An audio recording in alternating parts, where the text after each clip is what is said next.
भूत कहानी चैनल पर आपका स्वागत है। क्या आप तैयार हैं एक और खौफनाक और डरावनी कहानी के लिए?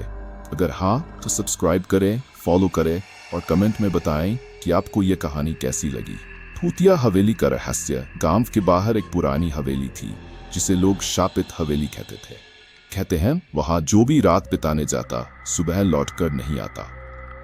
वर्षों से यह हवेली वीरान पड़ी थी। एक दिन शहर से आए दो दोस्त अजय और रोहित इस हवेली के बारे में सुनकर वहां जाने का फैसला करते हैं। गांव वालों ने उन्हें बहुत रोका पर वे नहीं माने। रात के समय दोनों दोस्त टॉर्च लेकर हवेली में घुसे। अंदर घुसते ही उन्हें अजीब सी ठंडक महसूस हुई। हवेली के दीवारों पर पुरानी तस्वीरें टंगी थीं जिनकी आंखें अंधेरे में चमक रही थीं।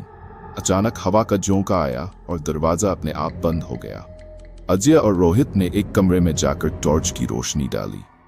वहां फर्श पर धूल जमी थी, लेकिन अजीब बात यह थी कि उस धूल में किसी के पैरों के निशान थे, जैसे कोई अभी अभी वहां से गुजरा हो। तभी अचानक पीछे से किसी के हंसने की आवाज आई। दोनों ने पीछे मुड़कर देखा पर वहां कोई नहीं था। डर के मारे उन्होंने भागने की कोशिश की, लेकिन दरवाजा जाम हो चुका था। तभी दीवार पर लगी एक तस्वीर गिर पड़ी और उसके पीछे एक गुप्त दरवाजा दिखाई दिया। दोनों ने हिम्मत करके दरवाजा खोला तो देखा कि अंदर एक पुराना तहखाना था। वहां बहुत सारी हड्डियां पड़ी थीं और बीच में एक लकड़ी की कुर्सी रखी थी जिस पर किसी का कंकाल बैठा था। तभी कंकाल के पास रखी एक घड़ी अचानक चलने लगी और पूरा तहखाना गूंज उठा। तुम्हें यहां नहीं आना चाहिए था।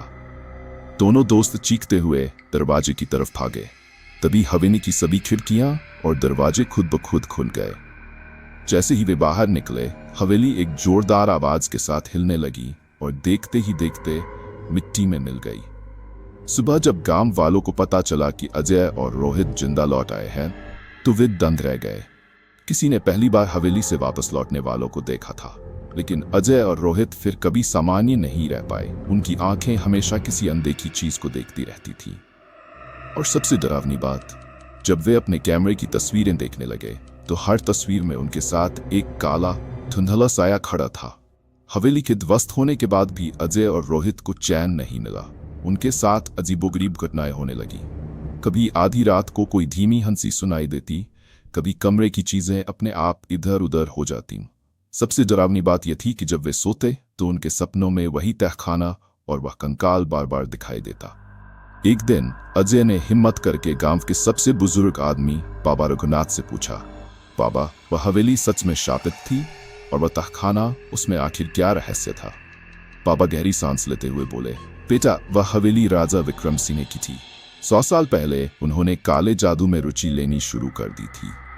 उन्होंने अमरता पाने के लिए एक तांत्रिक की मदद से एक अनुष्ठान किया, लेकिन अनुष्ठान के लिए नरबली की आवश्यकता थी।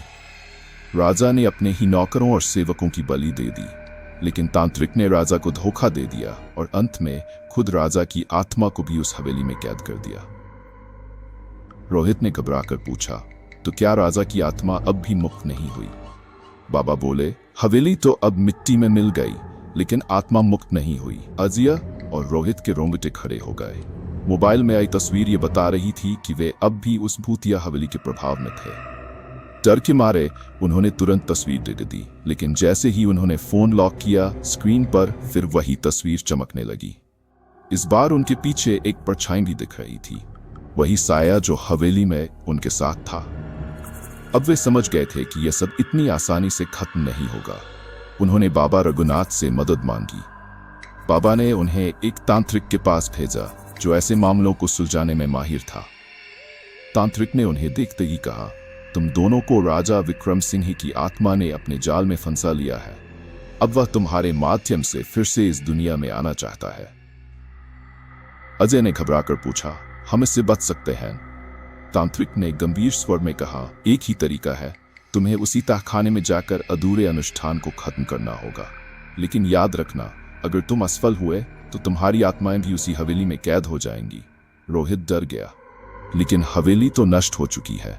तांत्रिक मुझ में उसने एक ताबीज दोनों को दिया और कहा, रात के समय उसी स्थान पर जाओ जहां हवेली थी और देखो।